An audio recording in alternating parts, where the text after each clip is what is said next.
Jesus, quando vai ao templo, ele encontrou algumas pessoas que tinham razões,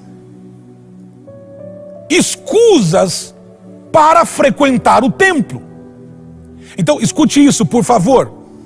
A motivação de alguns que iam ao templo não era para encontrar Cristo no templo, ou a palavra de Deus no templo. Mas a motivação de alguns eram para fazer negócios bons no templo. Então pega, por favor, verso 12. Quando ele chega, ele encontra alguns vendilhões. Ele encontra alguns que estão vendendo. Então, os que estão vendendo é o tipo de gente que usa o nome de cristão e até frequenta o templo, ou pseudamente diz que é templo de Deus, mas não passa de gente que gosta de fazer bons negócios. E tem muitos destes que gostam de fazer bons negócios no templo com o Deus que ele deveria ir para adorar. Mas ele não vai para adorar. Ele vai fazer negócios com Deus. Ó Deus, eu te dou minha vida se você me der tal coisa. Eu te dou a minha família se o Senhor me der tal coisa. Eu te dou o meu tempo se o Senhor me der a minha casa. Se o Senhor me der tal coisa, eu te dou tal coisa. Eu queria que você soubesse que isso se chama negócio. E o evangelho que é baseado em negócios, ou bons negócios, eu queria só abrir os seus olhos, que aquilo que você chama de bom negócio, para Deus é fake comunhão. É uma comunhão baseada em coisas, é a comunhão baseada no que é que Deus tem para me dar.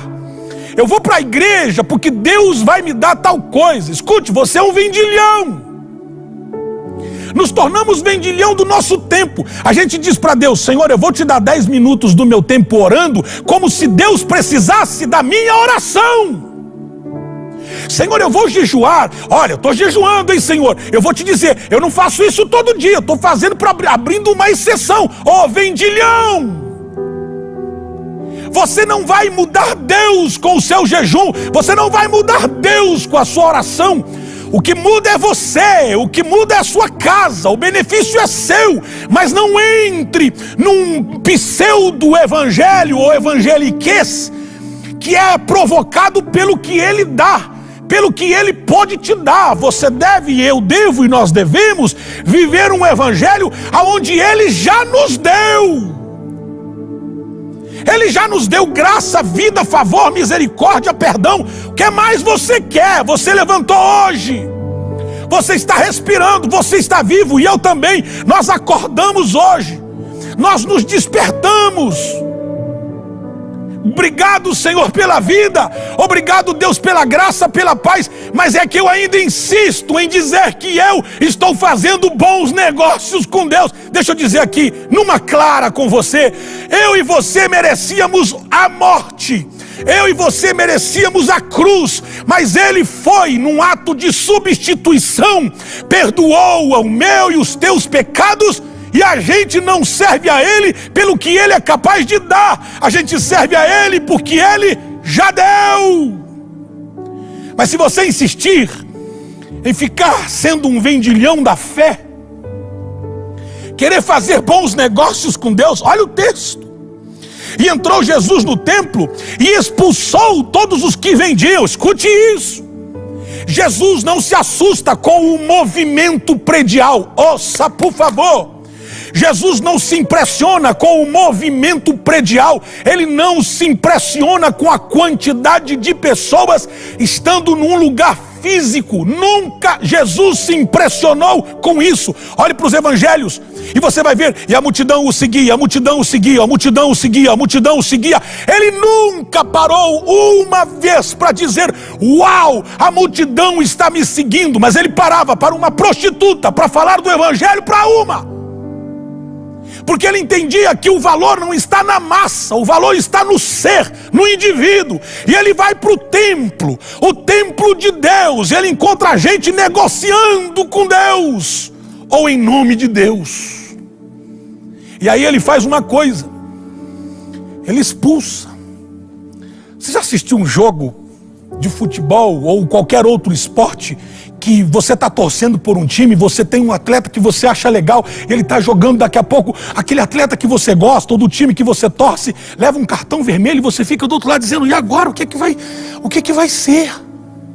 E o time tem que se reinventar, o técnico tem que ir do lado de fora dizer, muda tal coisa, muda tal lugar, porque fulano que a gente contava com o time foi expulso. Escute, Deus nunca tratou a igreja como massa de manobra ou como massa num contexto geral. Ele nunca nos tratou como um amontoado de coisas. Eu não nasci em série. Deus não me fez com réplicas, dizendo, eu fiz 10, 15 Jackson, se um der certo, ok, se um não der certo, 9 sobraram, não, eu sou único. Deus me fez especificamente por um algo, por uma missão, e eu tenho que ter esse entendimento de que Ele está contando comigo, mas não é porque Ele depende de mim, porque se eu continuar querendo negociar e viver um evangelho na base da troca, Ele não tem dificuldade em me expulsar. Você precisa entender isso. E aí você diz, mas que Deus é esse, que graça é essa que expulsa a gente? É porque se tem uma coisa que Cristo tem dificuldade pela palavra, e é nela que eu me espelho para entender, é gente que vive uma aparência, gente que vive dizendo que é, mas sabe que não é. Jesus disse que existem aqueles, os famosos sepulcros caiados, que são bonitos por fora, mas podres por dentro. Dizem que são uma coisa, mas na verdade sua vida não testifica aquilo que Ele diz que é. O fato de Cristo não tê-los no lugar onde eles chamam de sagrado, ou pelo menos deveria ser, ou pelo menos eles deveriam tornar, porque o ambiente pode não ser sagrado, mas eu consigo santificar o ambiente onde estou. Se isso não acontece, é a mesma coisa de não tê-los. Olha para o texto. E Jesus então entra e expulsa. Eu estou falando sobre Jesus é o mesmo e você, é que Jesus não mudou. Jesus continua o mesmo, Ele não está aberto para negociações da fé. Ele não mudou porque o mundo mudou, Ele não mudou porque tudo mudou, Ele não mudou, Ele continua sendo o mesmo.